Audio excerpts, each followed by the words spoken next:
Well, Governor Kim Reynolds is with us. By the way, her state ranks in the top 10 in reading, despite spending far less per student than New York or D.C. Governor, good to see you.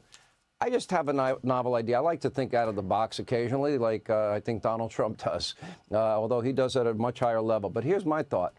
If in New York you took, let's say $30,000 per student, and let's say you had 10 families, and those 10 families pooled their money, and then you'd have $300,000. You can hire 2 teachers for $120 grand a year, give them some benefits, some retirement, health care, whatever they need. And that would be 1 teacher for 5 kids. Which system do you think it would work better, if, in your view, if you had to guess? Well, return education back to the states. That's how we're going to fix this problem. And I'm so grateful to President Trump for signing the executive order today.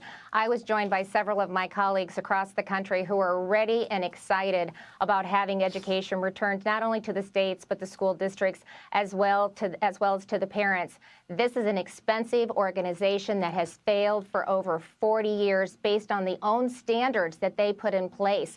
You are right. It's the very definition of insanity, and it is the status quo is no longer acceptable. So I am so grateful to President Trump to give states the ability to streamline the process, to make it more efficient and effective, just like we're doing in Iowa, where we're giving parents the educational freedom to decide the best environment to educate their children, whether that's an educational savings account, charter schools, open enrollment, homeschool, public schools.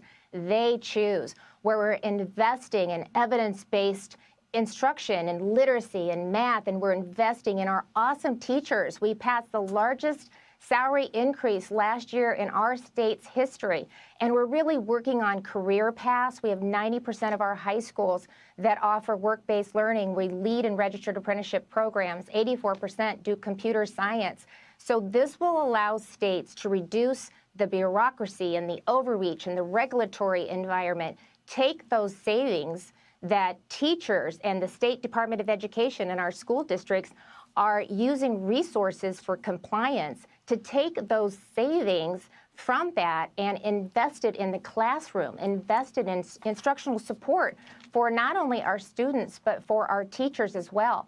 They want these kids to succeed. We want the outcomes to be better. So let's lift them up and give them the tools so that they can be successful.